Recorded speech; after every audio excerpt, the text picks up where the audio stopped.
on Main Street. I have my map and I promptly ignore it, and I'm just going to start wandering around.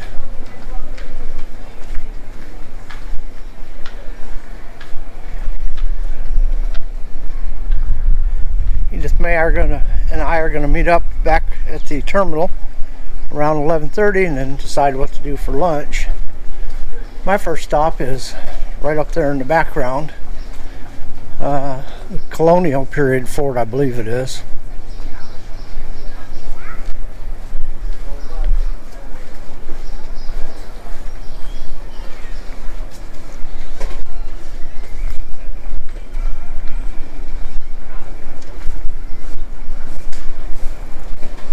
It's 9:30 in the morning on a Saturday, and I think the first ferries start,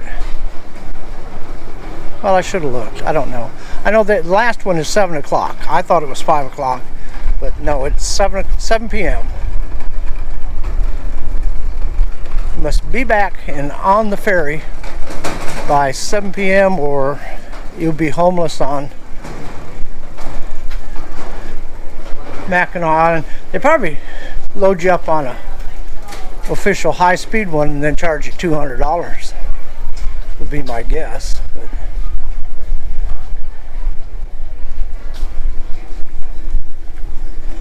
I don't know if this is Main Street or Market Street, but I've heard it described as Disneyland. And I can tell you this, including this, having worked at Disneyland, that's a very good description of it. That's exactly what it reminds you of, Main Street and Disneyland. All the houses and businesses restored, very clean. Some of the businesses haven't even opened up for the year yet.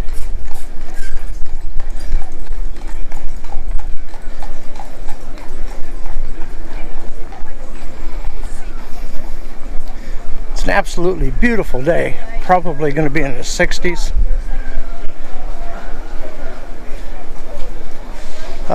Little pointer if you come over, particularly if you come over in the fall and the spring like we did, this being middle of May. If you're on an early ferry, that wind is cold.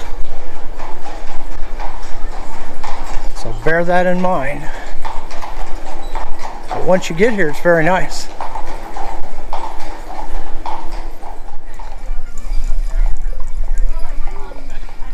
Okay, what a great way to start, going uphill. I can tell you right now, this tour will be much better on the coming downhill side than it will be the going uphill side. And I can also tell you, this first street light's as far as I'm going before I take my sweatshirt off. So we'll take a break and pick it up later, farther up the hill.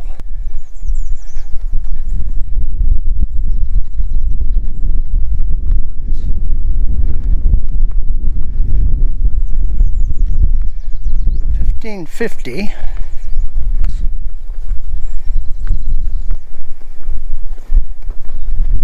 Okay, I don't need the combo.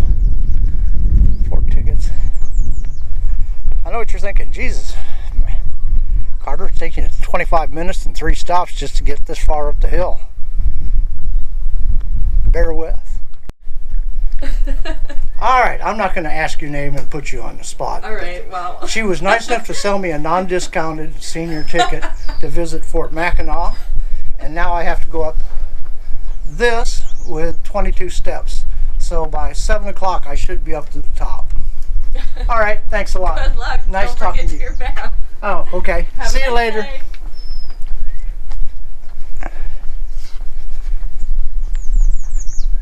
Alright, I don't see any reason to film this whole thing, mainly because it's going to take me an hour and a half. But when I get to the top, I will film the view. Okay. I am huffing and puffing like an old man, but I am halfway up.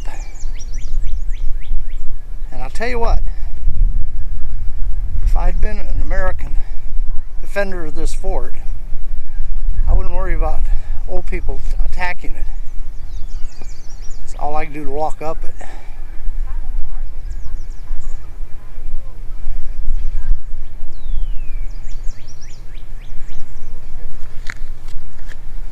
Alrighty, let's keep going. I guess I'm easily halfway up.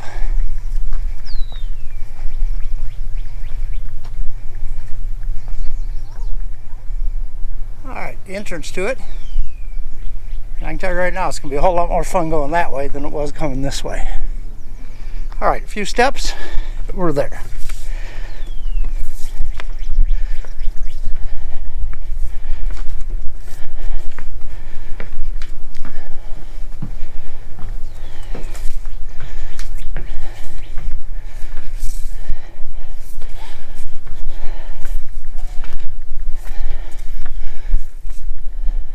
I made it to the top, and I'm sitting here next to the guardhouse at the south sally port.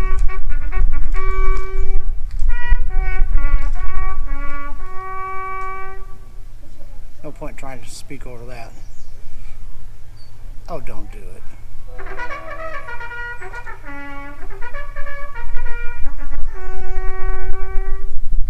Okay, I got the official map out that they sold me for the $15 to come in. They identified. Okay, I give up. There's a reconstructor or whatever they call it, who has to be the worst bugle player I've ever seen in my life, and he's not going to shut up.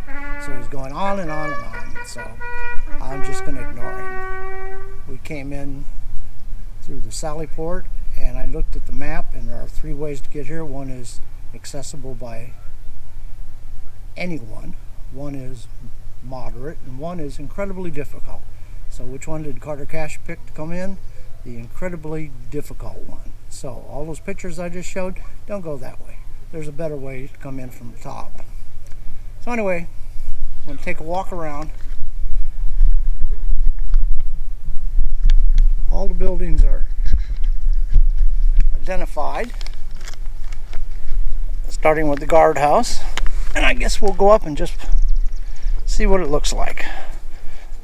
They got a map and a suggested way to take the tour, and I'm naturally going to just ignore that and go my own way.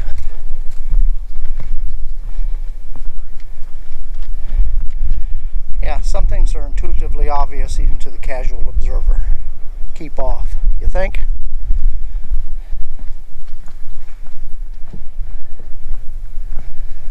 And they have a little cafe up here and a snack bar place. I'm ready for something to drink. But they probably don't have tequila, so. Oh, the good old days. You could just use a cat of 9 tails and flog people.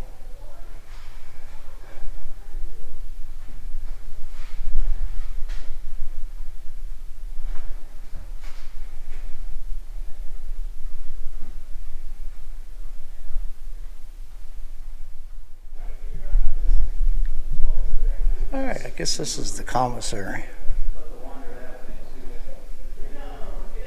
with officer's quarter, which actually, you know, for 1812 was, I think, pretty nice. Had its own little stove, desk, chair, satellite TV, place to charge your cell phone, everything you'd ever need. Quartermaster.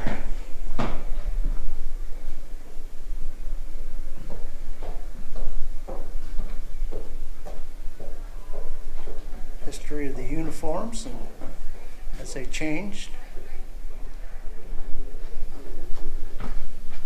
Oh, okay. Soldiers' barracks. So they each got a little bed and a foot locker and a peg to hang stuff up, a couple blankets. You know, you look at the size of these beds, you couldn't put a 10-year-old on a bed like that today. You just couldn't.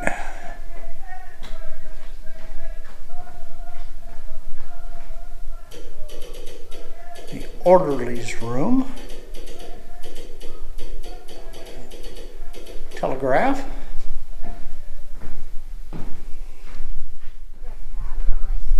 Well, this is really a nice living museum. They have soldiers or volunteers in period pieces. They do a cannon shot a couple times a day. They have parade ground gatherings.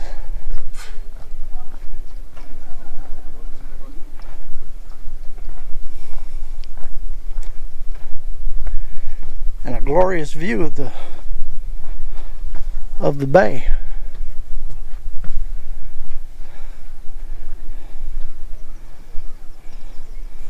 Although I doubt seriously they had a view of the Mackinac Bridge.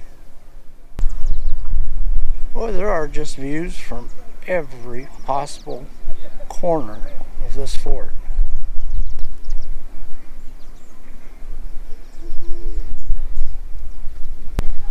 I believe they're getting ready to fire the cannon.